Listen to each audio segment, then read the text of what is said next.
as we are sitting at T-minus 34 minutes and counting. But you were saying, Megan. Yeah, so it's nice to have some new faces, quite frankly, and to hear some new stories. And like I said, though, we really did not work with them. They worked exclusively on the Russian segment, and so it did not disrupt our ongoing science work that, of course, we're doing. That's so important for our international partners. So I think it would be difficult to carry out a movie production as well as carry out the actual work of the space station. Just another example of the continued private use of the International Space Station, and I guess you didn't photobomb their shot? I did not. No, I stayed safely behind the camera or in the other room entirely. We are now T-minus 33 minutes, 57 seconds and counting away from the second launch of a Crew Dragon with people on board in 2022.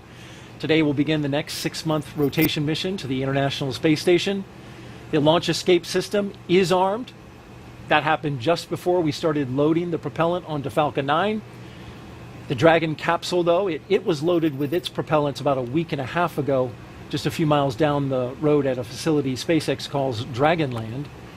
In order to fly, Dragon needs a fuel and an oxidizer. So for the fuel, SpaceX uses monomethyl hydrazine, or MMH, and nitrogen tetroxide, or NTO, for its oxidizer, and together those propellants feed the Draco engines that maneuver Dragon on orbit, as well as the 8 Super Draco engines that would power the launch escape system in an abort scenario. And now that fueling for Falcon 9 has started, that means the 8 Super Draco engines inside Crew Dragon are ready, if needed, to pull this capsule away from the Falcon 9 rocket in an instant, should there be any kind of emergency associated with a rocket on the pad, or if there was a problem with the pad. The NASA and SpaceX teams have trained extensively for exactly that type of contingency, and they are ready. Now let's head over to SpaceX headquarters in Hawthorne for an operations update. Andy? Thanks, Daryl.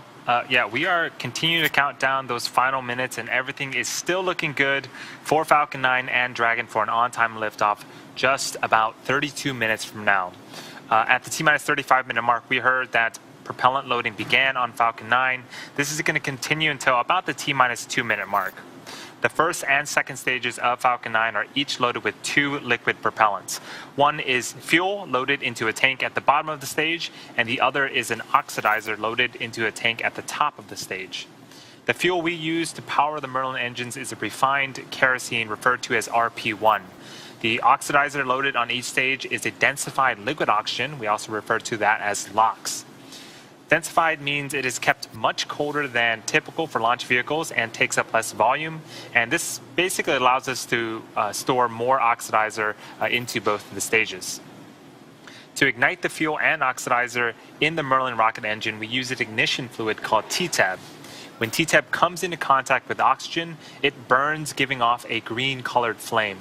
Once we have the flame going, we'll add the kerosene fuel into the Merlin chamber, and the engine ramps up to full power.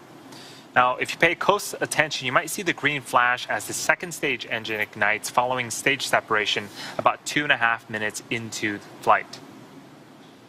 Topping off helium into pressure vessels on both stages is also underway.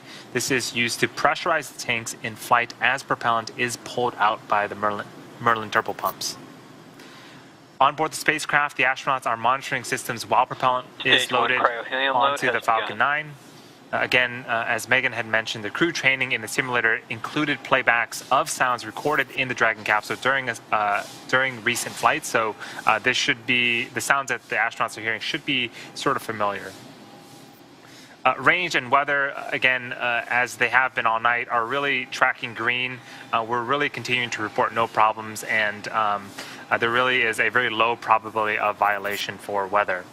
As a reminder, today is an instantaneous launch window, so at this point, if we hear a hold for any reason, we'll have to stand down, and our target backup launch opportunity tomorrow night, just under 24 hours from tonight's planned launch. For now, let's turn it over to Jesse and Dan for an overview of events after liftoff. Great. Thanks, Andy. Again, always great news with some good weather. Just under 30 minutes to T0 today. So for Crew-4, the astronauts' flight to station will take about 16 hours. And as we await that launch time, just about 29.5 minutes from now, the ground operations teams are doing a series of system checks, ensuring that both Dragon and Falcon 9 are ready for launch. And you're looking now just over the shoulders of our team out at the Cape there as they prepare for liftoff. As we wait for the launch clock to hit 0, though, we wanted to give you a quick overview of what the ascent portion of this mission is going to look like. Once we hit T0 and a successful launch occurs, we will watch Falcon 9 and Dragon lift off from historic Launch Pad 39A and make their ascent. One of the first things that happens about 50 seconds into the flight, those 9 Merlin engines will throttle down as the rocket passes through the period of maximum dynamic pressure. It's max Q. It's really the maximum amount of stress that the vehicle is going to hit on its way uphill. Also worth noting, when we hit max Q, the vehicle will be going supersonic. Once we are through that period of maximum dynamic pressure, we can throttle down our 9 Merlin engines again. And from there, at about 2.5 minutes into flight, we have a series of 3 events that will happen in rapid succession. Yeah, all just right on top of each other. The first one's MECO, or main engine cutoff. That's where all 9 of those Merlin 1D engines shut off in preparation for stage separation, which is the second event. This is where the first stage detaches from the second. The first stage starts to make its way back to Earth for a landing as the second stage ignites its engine and continues its journey with that third event, that engine ignition. It's called SES-1, or second stage engine start number 1. That's where we'll see the MVAC engine light up and propel the second stage along with the Crew-4 astronauts into orbit. And as Stage 2 heads towards its targeted drop-off orbit, Stage 1 will execute 2 burns in order to make its way back down to Earth. The first is the entry burn, and that's where 3 of the 9 M1D engines will reignite and then shut down again. Now that helps to slow the stage down in preparation for re-entry back into the Earth's atmosphere. And while the first stage is heading back towards Earth, again, that second stage, it just continues to carry them into orbit until it cuts off. It's 1 Merlin engine that was ignited after stage separation. And once that happens, we wait for the call out and the confirmation of what's called a good orbital insertion, just essentially they're where we expect them to be in outer space. About 90 seconds after Dragon gets into orbit, Falcon 9 will land back on Earth. Now, the landing burn is just a single engine burn, and that's powerful enough to bring the vehicle's speed down rapidly in order to touch down and land on our drone ship about 9.5 minutes into the mission. And while Falcon 9's first stage is landing, Dragon is just getting ready to separate from the second stage of the Falcon 9 rocket. It takes about 3 minutes after we get on orbit, and we just wait for the vehicle to cancel out any rates, essentially make sure everything's nice and stable before the 2 spacecraft separate. We should get a great view from the second stage of Dragon's trunk as it flies free. Once Dragon is a short distance away, it starts going into a number of checkouts immediately, looking at some of those Draco maneuvering thrusters. There's 12 around the service section of Dragon. Those are the first ones that get checked out. They'll also increase that separation distance from Falcon 9's second stage. These are not the Super Dracos. Those are disabled as soon as we hit this point on orbit. They're only used in an abort scenario. Once we're in outer space, those are disabled for the remainder of the mission. In about 40 seconds after separation, Dragon's nose cone deploy sequence will begin. It will take roughly 4 minutes for the nose cone hooks to unlatch and open, and that exposes its guidance navigation controls, or GNC, that will help Dragon autonomously fly to the space station. And once that nose cone's deployed, the remaining 4 Draco thrusters on the forward bulkhead get checked out. And from there, it's about 16 hours for Dragon to go through the rendezvous and approach phases, undergoing a number of what's called phasing burns as it makes its way to the station, just essentially raising its orbit and chasing down the orbiting lab. Stage 2, cryo-helium loading. And so all of that's going to be coming up soon. Let's check back in with Chelsea over at Mission Control Houston. Chelsea? Hey, thanks, Dan. Flight controllers here in Mission Control are laser focused on the onboard systems of the space station, making sure it's ready to receive the Dragon vehicle later tonight. They'll also be making sure that all communication links between the station, Dragon, and the ground are working properly. The consensus is that everything is proceeding nominally. Teams here in Mission Control Houston, the team in Hawthorne, and the astronauts aboard the space station will monitor the autonomous docking of the Dragon spacecraft tonight. They'll perform a series of leak checks, then work to open the hatches both on the Dragon side and inside the station's pressurized mating adapter. We expect hatch opening to take place about an hour and a half after docking. Once on board, the astronauts will be greeted by Space Station Commander Tom Marshburn, and the whole space station crew will join in for welcoming remarks to the new crew members. From there on out, they will no longer be referred to as Crew-4, as we're calling them today, but rather flight engineers of the International Space Station.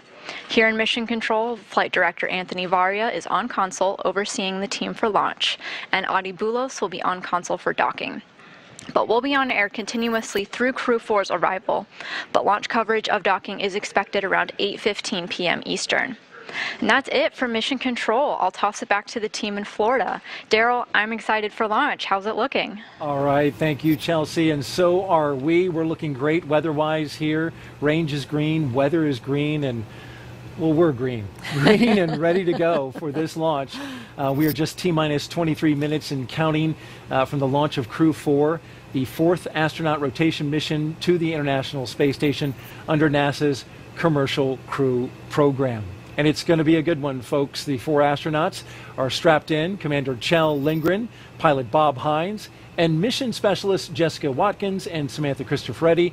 They are strapped into their seats inside Crew Dragon Freedom. And we can see a live shot of their rocket as we look to the screen right now. That is the Falcon 9. The rocket fueling operation is well underway. The launch escape system is armed, and that means Crew Dragon is prepared to launch itself away from the Falcon 9 rocket in case of an emergency on the pad or even after liftoff. So far, operations look and sound as expected. We are counting down to that liftoff at 3:52 and 55 seconds in the morning, Eastern Daylight Time.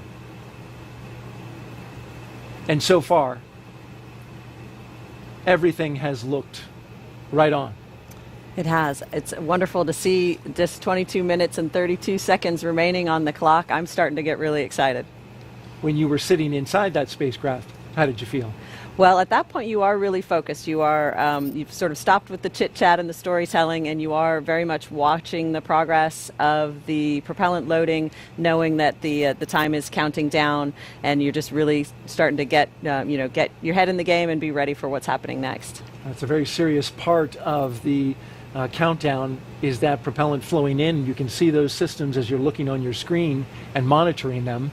The mission is the continuation of rotational crew flights to the International Space Station from U.S. soil on private rockets and spacecraft, and this would not be possible without the success of NASA SpaceX Demo 2, the test flight 2 years ago, if you can believe it, the safe delivery and return of Crews 1 and 2, and of course, Crew 2 back on Earth 6 months ago, and that's why we have with us the pilot from Crew 2, Megan MacArthur. Appreciate you being here. Absolutely. It's hard to believe it. I've been home for 6 months already and launched almost a year ago. But time travels. Flying. Yeah, it keeps moving.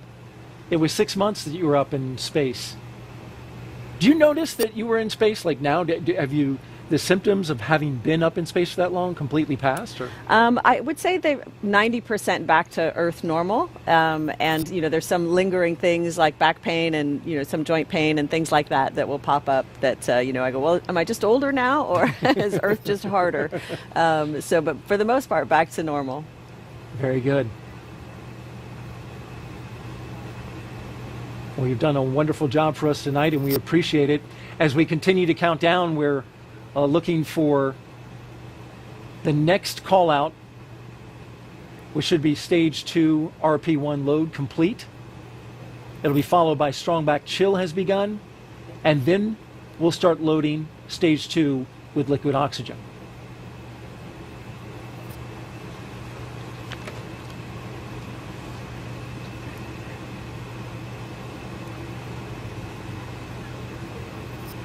Stage 2 RP1 load is complete.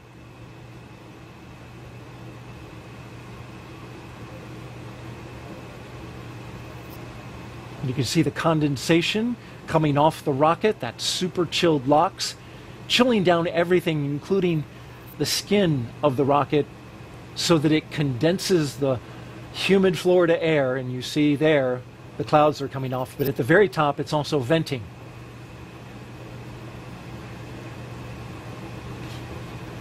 T-minus 19 minutes, 40 seconds and counting.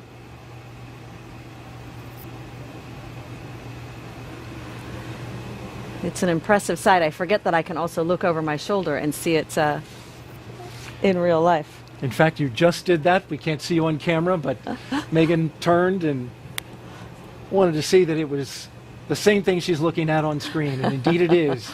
We are bringing you live pictures of the launch of Crew-4 from the Kennedy Space Center in Florida. Liftoff time 3:52 a.m. Eastern Daylight Time.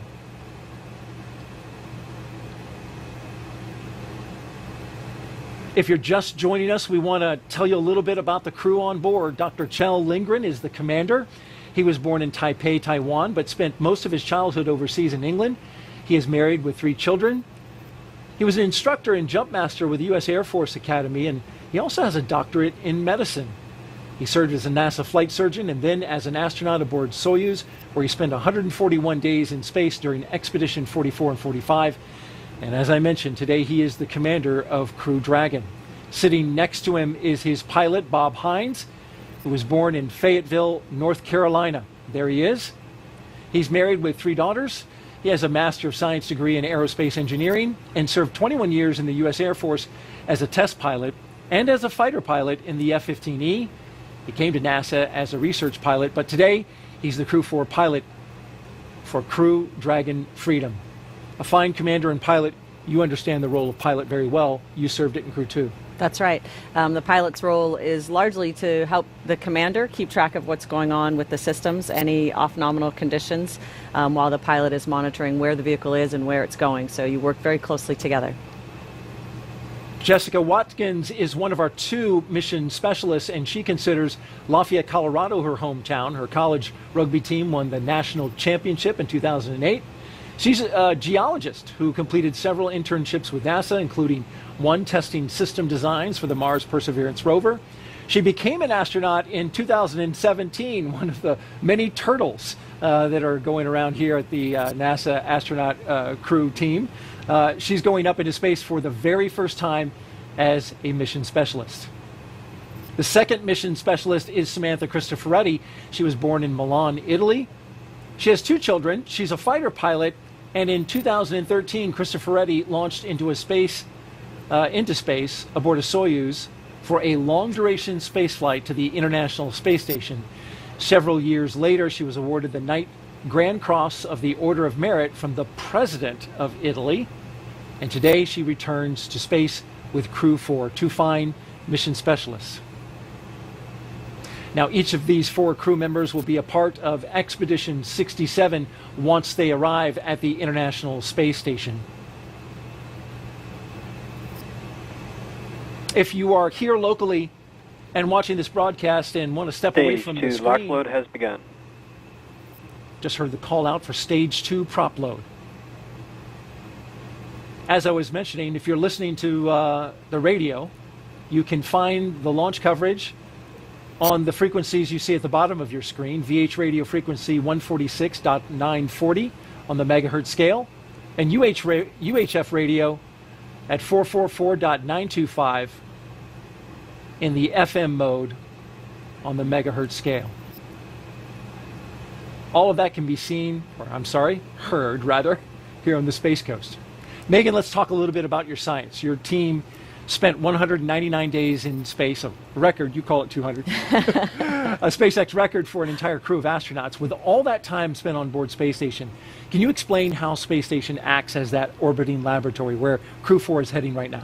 Absolutely. So Space Station is obviously a very unique environment, right? It's long-term access to micro-G environment that scientists can't replicate or simulate accurately here on Earth. So it's the ability to run these experiments that teach us fundamental things about the physics of fluid mechanics, about combustion, things that we can't, again, replicate on Earth that can lead to discoveries that can benefit us in space, but can also benefit us back on Earth, like understanding diseases well enough to create new treatments for them, or understanding combustion in a new way to allow us to build cleaner burning engines.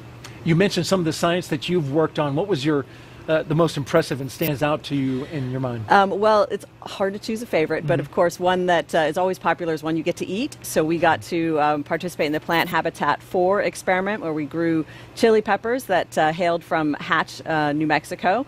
And so we got to monitor them over a period of many months. It was a fruiting plant that took a long time to germinate and to fruit. And for long duration missions will provide an important vitamin C and other minerals for crews on long duration missions. And they were also just really tasty. So that was a lot of fun. That's a bonus. And, you know, growing plants in space is part of deeper space exploration, especially growing them in mass amounts, right? So that you can feed a crew. Absolutely right. It'll be an important part of those future missions. Crew-4 will fly aboard a brand new Dragon capsule, by the way, that the astronauts named Freedom. But the booster has flown 3 previous times, and there you can see it there with the sooty-covered NASA meatball right above them. That's Crew-4 below, standing next to their booster. This flight will be the 4th for that booster, which is a first for NASA and ESA astronauts. Now, at the time that booster lights and takes that crew into space, the International Space Station will be 260 miles over Western Romania. We talked a little bit earlier about chasing down station. Well, when this thing lights, Crew-4 will then spend the next 16 hours chasing down the International Space Station for a rendezvous at 8:15 this evening. And there's a special guest there. That is an Apollo astronaut, Harrison Schmitt. He is a moonwalker, you may recall. One of the 12 men who walked on the moon. He launched on the night of December 7th, 1972, from the same launch pad we're using tonight, Pad 39A. And then 3 days later, Schmitt and Commander Gene Cernan landed on the moon. What an honor to have him watching tonight. He, a geologist, watching another geologist, Jessica Watkins, going up to space today, so they share that. And Harrison Schmitt, one of the 4 surviving astronauts who walked on the moon. Buzz Aldrin, David Scott, Charlie Duke, and Harrison Schmitt. And they are a national treasure. Megan, we are T-minus 12 minutes and counting. Some final thoughts as we get ready to light this candle for, by the way, Samantha Cristoforetti's birthday was yesterday. Yes. What a big birthday candle. That's right. It's a pretty good birthday celebration, I think. She's going to enjoy that. But what will they experience the moment of liftoff? The moment of liftoff is really, it's hard to describe. I've heard it described as lots of different things. A kick in the pants, someone hits your chair with a baseball bat. It's almost indescribable because you start moving so fast and you're accelerating so fast the whole time that it's just a sensory overload. You're really, really moving fast. And on our crew, people enjoyed that very much. There was a lot of hooting and laughing basically in response to that. And as the rocket changes its speed, it accelerates down and then back up again. You feel all of that, and it's a tremendous ride. Astronauts from Crew-4 getting ready to experience that. We're about to watch this launch. So at T-minus 11 minutes and 25 seconds, let's toss it to Andy at SpaceX in California. Daryl, Megan, thank you so much. It's getting more and more exciting here as we are just about 11 minutes until liftoff. Things are still looking great for both Falcon 9 and Dragon. Falcon 9 began loading propellants at the T-minus 35-minute mark. We should finish around the T-minus 2-minute mark. Right now, densified liquid oxygen is loading and continuing on the first stage. And again, this is going to wrap up around the T-minus 2-minute mark. The Dragon mission director and team are reporting no issues. Communication checkouts are complete. The crew access arm is retracted. The launch escape system is armed, and the crew is strapped in and ready to go. Final instructions to the crew come in at the T-minus 10-minute mark. The crew displays will be configured for launch. This setup gives the crew insight into how the launch is proceeding and provides constant update on vehicle health. At T-minus 5 minutes, we'll be in terminal count, and the Dragon will transition to internal power. And we'll hear continued call-outs on the countdown nets as we get closer and closer to liftoff. Range and weather are both green. Right now, I am joined by Dan. Dan, after ascent, we're going to hear some call-outs for different types of abort modes, right? Yeah, that's right. On the way uphill, you'll hear. SpaceX, please confirm crew displays are configured for launch. Freedom confirms. Displays are configured for launch. SpaceX copies Crew-4, and on behalf of the entire SpaceX team, we're honored to have you aboard Dragon Capsule Freedom today. It has been a privilege working together to prepare for this launch to the International Space Station. We wish you a great mission, good luck, Godspeed, and time to let Freedom fly.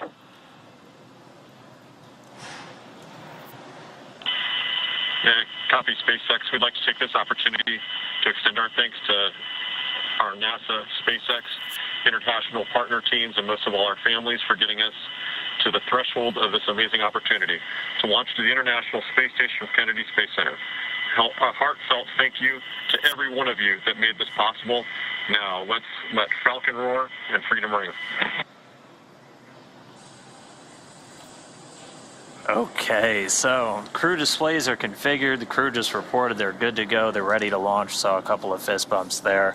But yeah, as you mentioned, we'll hear a couple of different call-outs on the way uphill, a combination letter and a number. You'll hear 1A right at liftoff, and these just correspond to the different abort modes. There's 2 for the first stage, and then A through E for the second stage, and these are telling the crew essentially which direction Dragon's going to be pointing when it performs a burn of those Super Draco engines. Also gives you an idea of where they're likely to come down if we have an abort on the way uphill.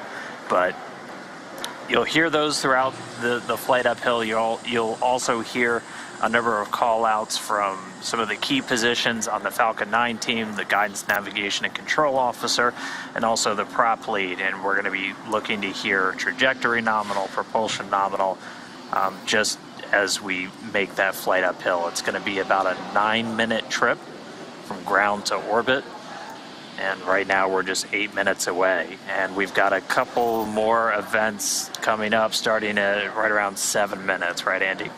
Yeah, in about 50 seconds at T-minus 7 minutes, we're going to begin engine chill on the first stage engine. This is where we inject a small amount of super chilled liquid oxygen into the Merlin engine turbopumps before letting the full flow of LOX during ignition. So we do this in order to make sure that we don't shock the engines because liquid oxygen is so cold. We actually do the same exact things for the second stage engine, and that happens during ascent, but we should hear the call out after liftoff for that as well. And again, that is coming up in about 15 seconds, and we should hear the call outs over the nets.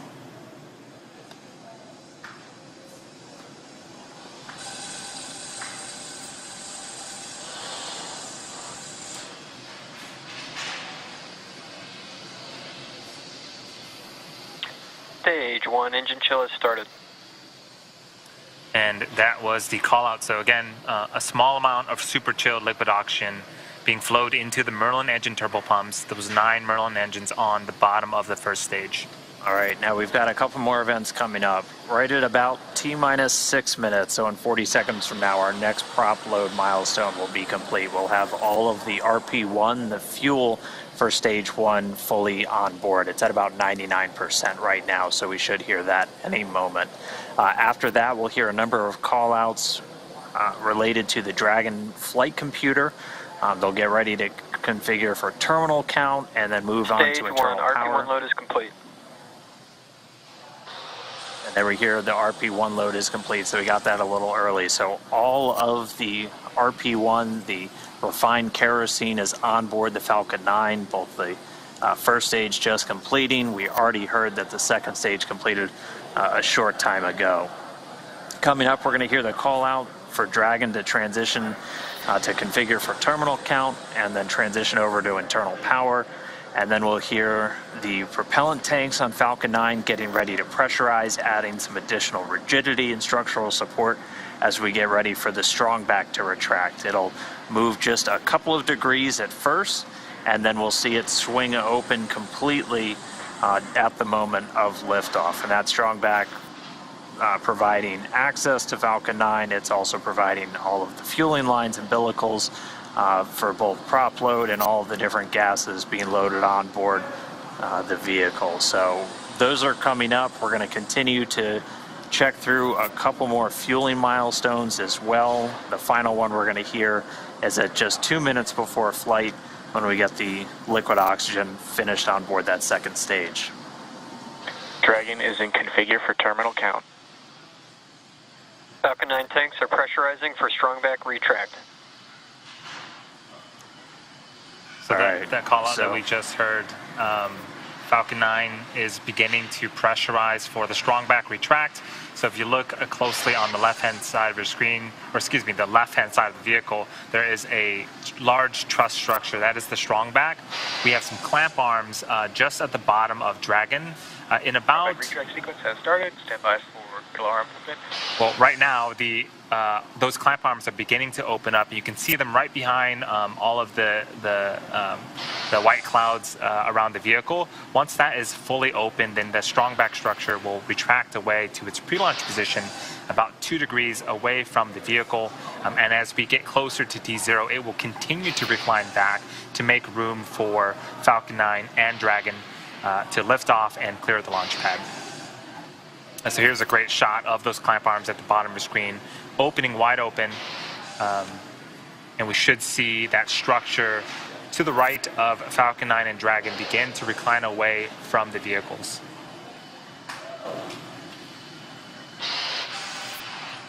This whole sequence takes about a minute, a little over a minute to fully complete, and we expect this to complete in about 15 minutes.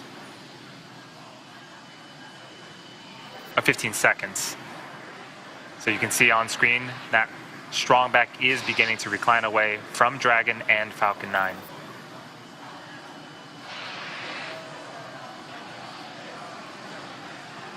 All right, now coming up next is going to be the finish of loading that liquid oxygen on the stage 1. We finish up on the liquid oxygen. Stage 1 LOX load is complete. There we go. All of the oxidizer loaded onto stage 1.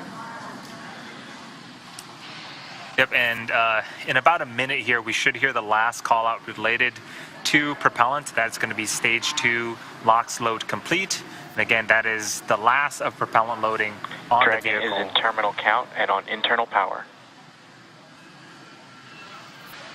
And as we wait for that call out, all of the white clouds that you're seeing on screen, that is normal and expected for us at this stage in the countdown. We'll continue to see them build up as we get closer and closer to D0. We want to make sure that we are keeping the tanks as full as possible, and the warm ambient air of Florida is helping to create those clouds around the vehicle.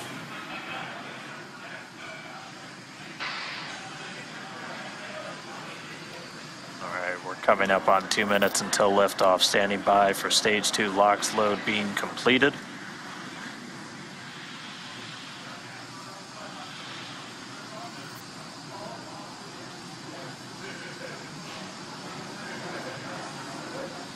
Stage 2 LOX load is complete. Dragon is in auto idle. All right, Dragon's flight computer and auto idle. Next, it'll flip over to countdown. Expect loud venting. Gas closeout has started, so we're now isolating all of the feed lines for the different gas systems from the Falcon 9 rocket. They're going to then get vented. Hear that venting start. They're going to get vented overboard through umbilicals and through the strongback itself. Coming up at T-minus 1 minute, we're going to hear Dragon is in countdown. Its flight computer will switch to countdown mode. We'll also hear that the flight termination system on Falcon 9 is armed. Falcon 9 will move into startup and take over control. FTS is armed. Falcon 9 is in startup and is now controlling. Dragon is in countdown.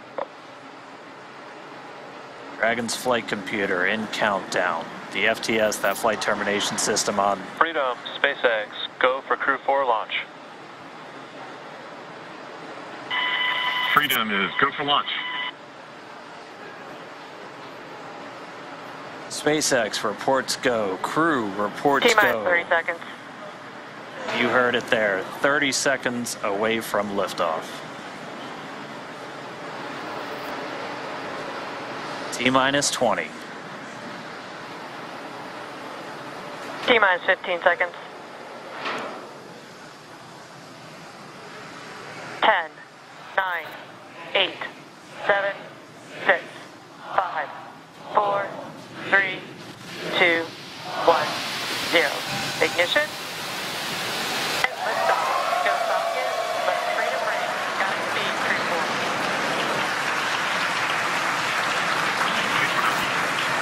Vehicle is pitching downrange. Copy 1 Alpha. Freedom soars and the Dragon flies forth. Vehicle already pitching downrange. All 9 Merlin engines have Stage lit. 1 propulsion is nominal. Getting good performance on stage 1 propulsion already.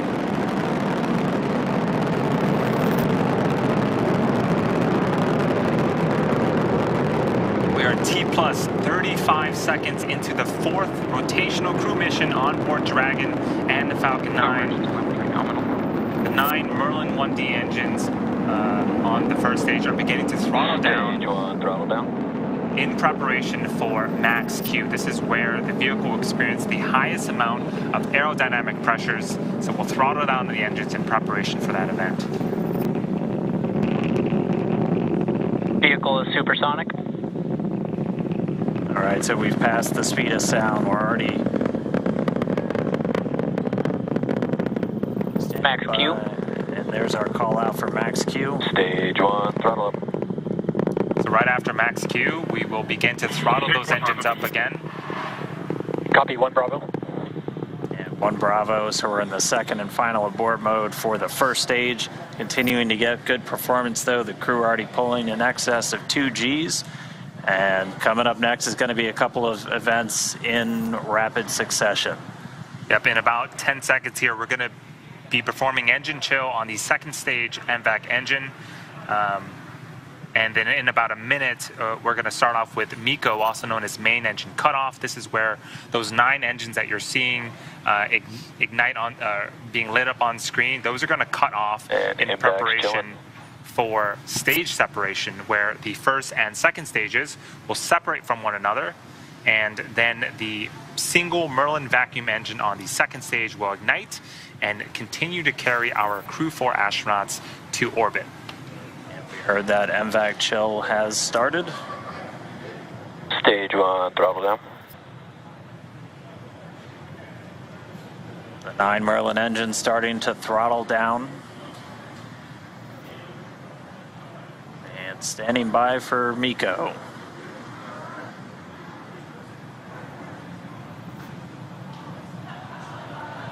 And MECO. Stage separation confirmed. So MECO, stage separations confirmed. Stage 2 Alpha. And ignition. We see that Copy, second 2 stage engine light. We're in 2 Alpha, the second abort mode. The second stage is lit, continuing to carry the Crew-4 astronauts onto orbit. And this is a fantastic view. On the left-hand side, this is the first stage, now separated from the second stage, but it's still being illuminated by that single Merlin vacuum engine on the second stage on the right-hand side of your screen.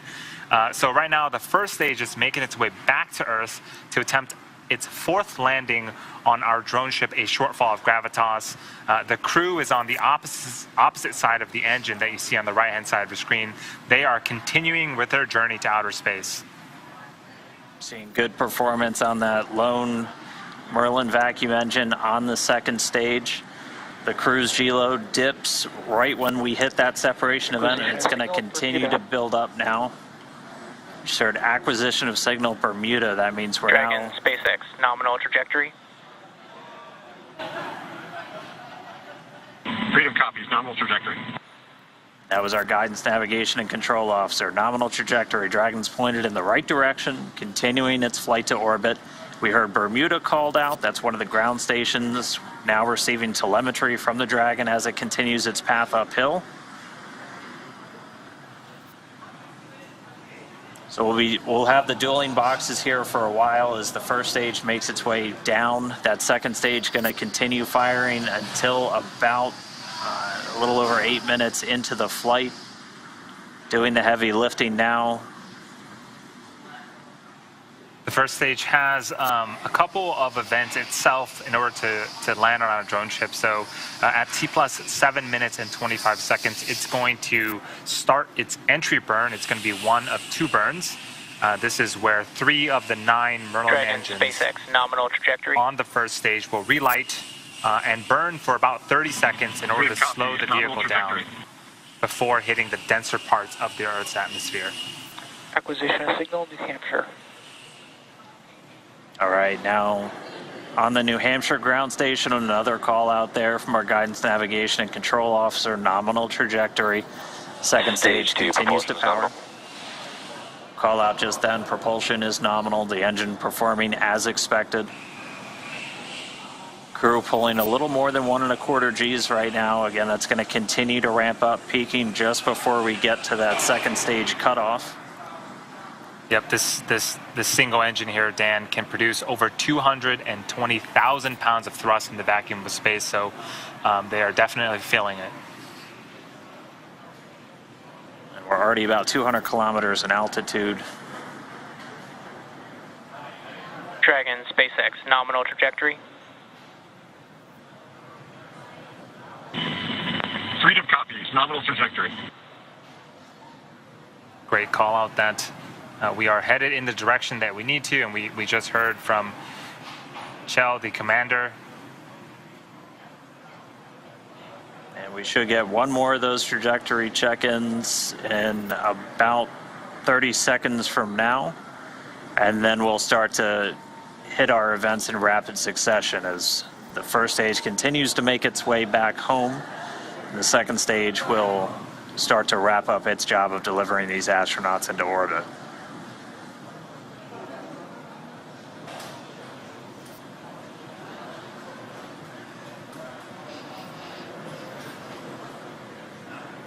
Yeah, we don't see it on screen right now, but the first stage is making its way back to our drone ship in about... Dragon, SpaceX, nominal trajectory.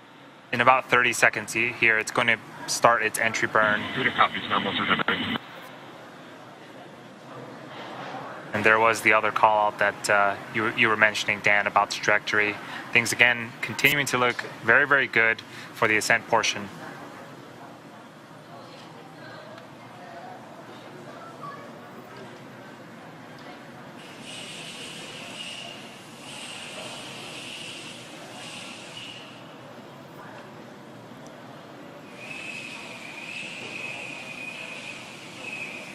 Stage 2, flight termination system. So for those just joining us, we are entry burn startup.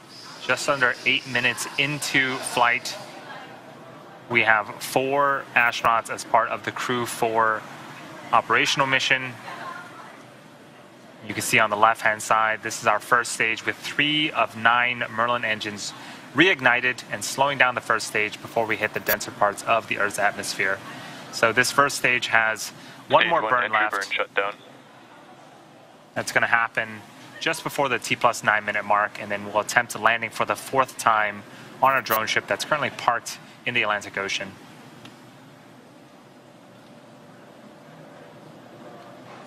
So as that entry burn completes, Terminal guidance.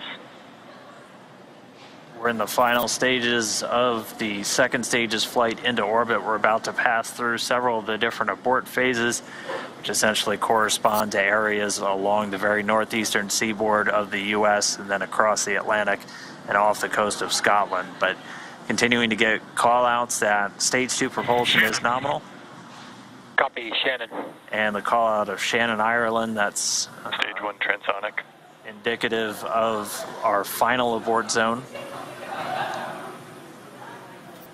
And after this second stage engine shuts off its engine, we are going to be listening for the confirmation of a good orbit, which tells us that the Crew and Dragon are where they need to be in Stage orbit. 1 landing burn. Dragon, SpaceX, nominal orbit insertion. And that was the call out that we wanted on the second stage. Here's a fantastic view. We're glad to be in orbit. Of the first stage. SpaceX launch escape system is disarmed. Fantastic view of the first stage. Landing legs have been deployed, returning back to Earth for a fourth time. And just like that, a fourth landing as part of the Crew-4 mission. You can hear the applause behind us.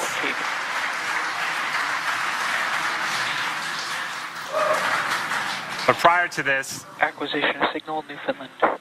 we saw the crew, we heard that the crew has been successfully inserted into a good orbit, and this is them in 0G, two of them for the first time.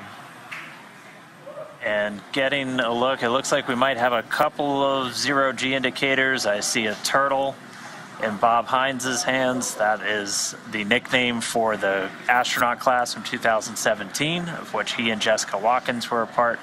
I believe we've got a monkey floating over by Samantha Cristoforetti. But first view of Crew-4 on orbit, experiencing microgravity. They're still attached to that second stage, which at this point is going to continue to coast for a couple of minutes. It's got small reaction control thrusters on the upper part of the second stage that can be used to cancel out rates, essentially making sure that they're on a stable coast before we get to that separation event, after which we'll see Dragon Freedom flying free for the first time. We've got, a couple of stowaways. The Turtle class really does seem to be taken over now with a Turtle 0G indicator. All right, we should be just about a minute away from that separation, after which a number of activation and checkouts occur automatically. First, checking out 12 of those Draco maneuvering thrusters all around the service section of the Dragon capsule. We'll also start to get ready for the nose cone opening, which it stays closed for the flight uphill to help protect all of those guidance, navigation, and control sensors. It's also covering 4 of the Draco thrusters that we're going to be using for providing the majority of the thrust, the push, for these different phasing burns as Dragon chases down the space station. But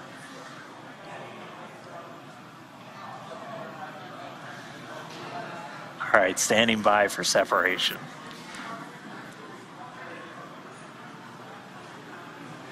So typically we'll get a shot from the second stage looking at the unpressurized service section of the Dragon.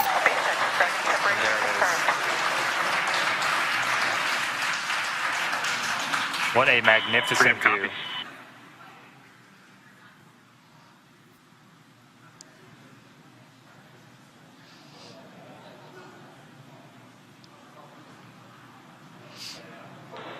And looking like a good separation, good rates. And Dragon Freedom flying free for the very first time. So again, now those Draco checkouts are starting. And pretty shortly we'll get to the nose cone deploy, and that's when they'll start to open up hooks that are holding the nose cone in place, and it sounds like that has begun. And expect the loss of signal, New Hampshire.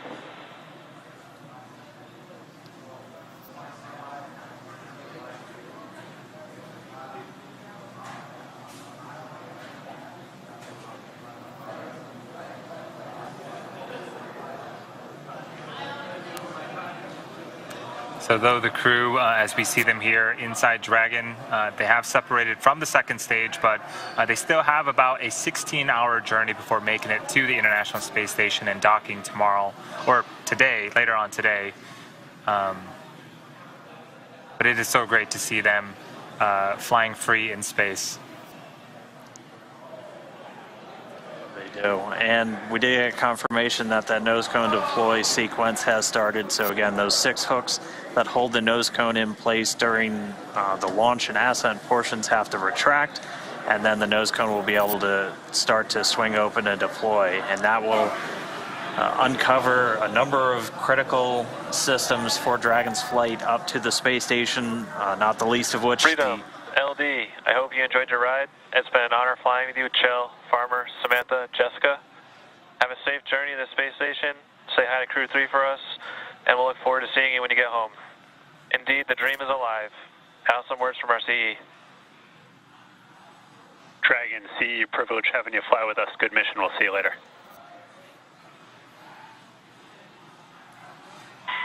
Hey, and from Freedom, we want to thank a big thank you to SpaceX, the Commercial Crew Program, and specifically the Falcon 9 team for a great ride. It is a privilege to get to fly this new vehicle, the Crew Dragon Freedom, to orbit.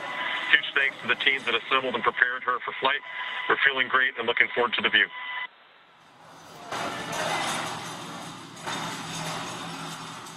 All All right, so some congratulatory words from the launch director and the chief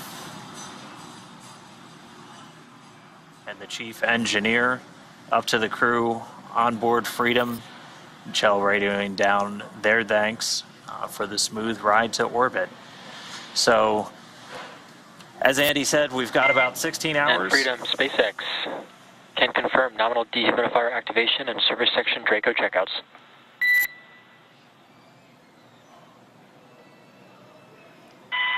Okay, Freedom copies, equals activation complete. We're going to go visors up. And that call from the Corps here in Hawthorne. Core copies, here we go.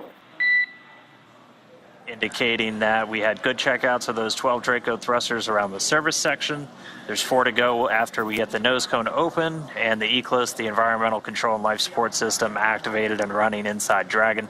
Crew will be able to get their visors open and pretty soon get out of their suits and settle in for a 16-hour ride to the space station. So, with Crew-4 now successfully on orbit, let's head over to our counterparts at the Kennedy Space Center. It looked great on TV. I'm sure it was even better in person. Daryl, Megan, how are things over there on the ground? Well, thank you very much, Dan, and you're absolutely right. It was phenomenal here at the Kennedy Space Center watching the launch of Crew-4. Wow, Megan MacArthur, NASA astronaut, pilot for Crew-2, and she's been on the space shuttle. You got to watch that launch, and I saw you taking it in. It was spectacular. It really was wonderful to see a launch up close again, a night launch, which it's been a while since I've seen one in person. Just spectacular.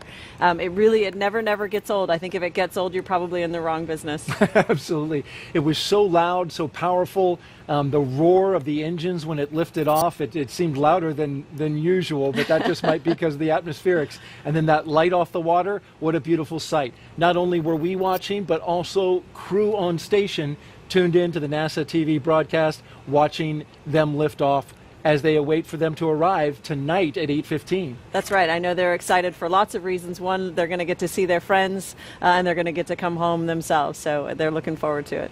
All right. Well, Megan, thank you for your thoughts on that. And we also have a very special guest who watched the launch with us here at the Kennedy Space Center. Let's get over to Megan Cruz, who is with one of the astronauts who walked on the moon almost 50 years ago. Megan? Yeah, I am really honored to be standing next to Apollo astronaut Harrison Schmitt. I really cannot believe I'm standing next to you. It really is an honor. Oh, it's my pleasure. I'm happy I'm here. Oh, well, we're so thrilled to have you here. And actually, we're going to pull up some old photos of you. Why don't we take a trip down memory lane? Hey, why not? So for those who don't know, Harrison was the last person to step on the moon with Apollo 17 in 1972. What picture are we looking at right here? Well, this is the crew, Ron Evans, Gene Cernan, myself. This is sort of the publicity shot with the lunar rover. We were the third mission to have a lunar rover that we drove around on the surface of the moon. We actually landed in a valley deeper than the Grand Canyon. Yeah. And the rover enabled us to visit both sides of the valley, and really just had not only a great time, but tremendous scientific return. How does it feel to look back on these pictures? There's you on the moon there. To look back on these pictures and to be standing here 50 years later and you just watched Crew-4 launch. Well, of course, I'm happy to be standing here 50 years later. Good point. And the launch of the Falcon 9 and the Dragon to the International Space Station was spectacular. Those of us that rode a Saturn V into space, are a little bit jaded about the smaller rockets, but still, it really was something. And on board was a geologist, yes. Jessica Watkins. Yes, you got your special invite today from Jessica. What do you think about that? That's great. Jessica and I have worked a little bit in Houston with the lunar samples and the like during the Apollo 11 celebration, 50th anniversary celebration. And she was very kind enough to invite me and my wife here, my wife Teresa Fitzgibbon, and we sort of consider ourselves the Jessica team. Oh, that's so sweet. Just what do you think about the fact that there is a geologist on board, the importance of having a geologist for this mission? Well, for me, I did not have a chance to gain the kind of operational experience that Jessica is getting.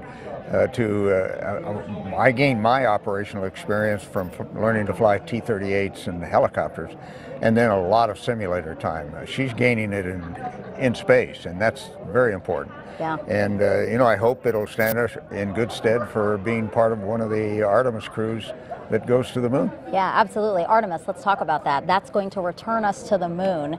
Isn't that crazy? It's crazy. It's been a long time. There have been several attempts to get us back there. The two Bush presidents both tried to get something going, and it didn't materialize, but maybe Artemis is the third time's a charm. Yeah. And we're looking forward to it, believe me. Do you think we're ready to go back to the moon? We need to go back to the moon? Oh, I think we've been ready for a long time. The technology is there. The big difference is NASA had to develop the technology